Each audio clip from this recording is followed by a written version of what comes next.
সংবাদে আপনাকে স্বাগতম। শুরুতেই সংবাদ শিরোনাম, এরপর বিস্তারিত। লোহিত ক্যাসপিয়ান সাগর পর্যন্ত ছড়ালো ইরান যুদ্ধ। যুক্তরাষ্ট্রের পর এবার পাল্টা হামলা বন্ধের ঘোষণা দিল ইরান। ট্রাম্পের ক্ষমার পর দেশে ফিরলেন হন্ডুরাসের সাবেক প্রেসিডেন্ট হার্নান্দেজ। ইসরায়েলের সঙ্গে নিরাপত্তা চুক্তি করতে যাচ্ছে সিরিয়া। আপনি যদি মুসলিমদের পাশে থাকতে চান তাহলে ভিডিওতে লাইক করে চ্যানেলটি অবশ্যই সাবস্ক্রাইব করে দিবেন। এখন বিস্তারিত। লোহিত ক্যাসপিয়ান সাগর পর্যন্ত ছড়ালো ইরান যুদ্ধ। ইরানে গত শুক্র ও শনিবার রাতে মার্কিন বিমান হামলা বন্ধ থাকলেও যুদ্ধে পরিধি আরও বিস্তৃত হয়েছে। একদিনে ইয়েমেনের ইরান সমর্থিত হুতি বিদ্রোহীরা লোহিত সাগরের উপকূলে সৌদি আরবের তেল স্থাপনাগুলোতে হামলা চালিয়েছে। অন্যদিকে কাস্পিয়ান সাগরে ইরানের একটি জাহাজে হামলা চালিয়েছে ইউক্রেন। রোববার বার্তা সংস্থা রয়টার্সের প্রতিবেদনে এসব তথ্য উঠে আসে। এর আগে শনিবার মার্কিন সামরিক বাহিনী জানায় ইরানের বিরুদ্ধে তাদের নৌ অবরোধ পুরোপুরি কার্যকর রয়েছে। তবে টানা 13 রাত ধরে চলা ধারাবাহিক ও তীব্র হামলা কেন বন্ধ করা হলো সে বিষয়ে তার কোনো ব্যাখ্যা দেয়নি। এ অবস্থায় মার্কিন হামলার জবাবে ইরান পারস্য উপসাগরীয় দেশগুলোতে যে পাল্টা হামলা চালাতো দুদিন ধরে তা বন্ধ রয়েছে। এতে ওই এলাকাগুলোকে শান্ত দেখা গেছে। যুক্তরাষ্ট্রের পর এবার পাল্টা হামলা বন্ধের ঘোষণা দিল ইরান। যুক্তরাষ্ট্র ইরানের ওপর বিমান হামলা বন্ধ রাখলে তেহরানও পাল্টা হামলা চালানো বন্ধ করেছে বলে জানিয়েছে ইরান।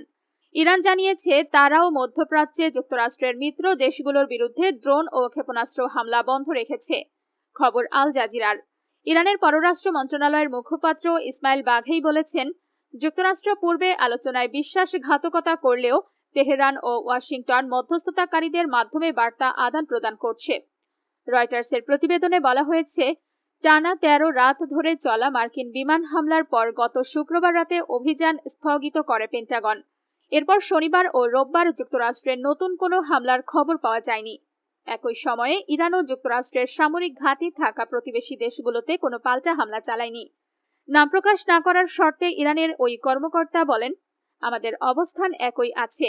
হামলার জবাব হামলা। হামলা বন্ধ হলে ইরানও অভিযান বন্ধ রাখবে।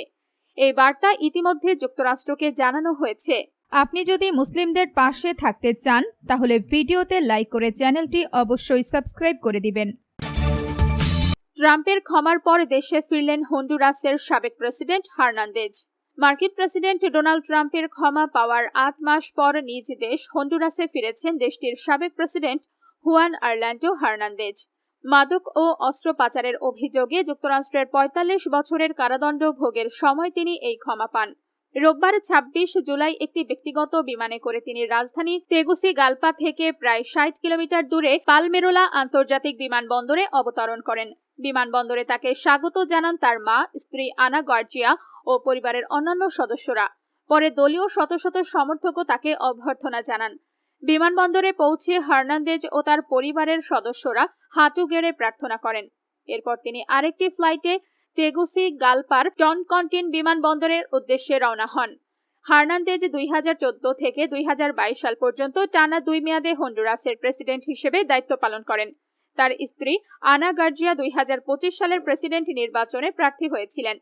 তবে তিনি বর্তমান প্রেসিডেন্ট নাসরি আসফুরার কাছে পরাজিত হন। সাবেক এই প্রেসিডেন্টকে আগামী 3 আগস্ট প্রতারণা ও অর্থ পাচারের অভিযোগে আদালতে হাজির হওয়ার কথাও রয়েছে। চলতি বছরের জুনে তার বিরুদ্ধে জারি করা গ্রেফতারি পরোয়ানা স্থগিত করা হয়। ফলে দেশে ফেরার পর তাকে তাৎক্ষণিকভাবে আটক করা হয়নি। ইসরায়েলের সঙ্গে নিরাপত্তা চুক্তি করতে যাচ্ছে সিরিয়া। ইসরায়েলের সঙ্গে একটি নিরাপত্তা চুক্তি করতে যাচ্ছে সিরিয়া। সিরিয়ার প্রেসিডেন্ট আহমেদ আল শারা বলেছেন, ইসরায়েলের সঙ্গে একটি নিরাপত্তা চুক্তিতে পৌঁছতে কয়েকটি দেশের অংশগ্রহণে সক্রিয়ভাবে কাজ করছে তার দেশ। আল জাজিরার আল মুকাবলা অনুষ্ঠানে দেওয়া এক বিশেষ সাক্ষাৎকারে এই তথ্য জানান দেশটির প্রেসিডেন্ট আহমেদ আল শারা। সাক্ষাৎকারে তিনি আশা প্রকাশ করে বলেন, ইসরায়েলের সঙ্গে এই চুক্তি একটি দীর্ঘমেয়াদী ও সামগ্রিক শান্তির পথ উন্মুক্ত করতে পারে।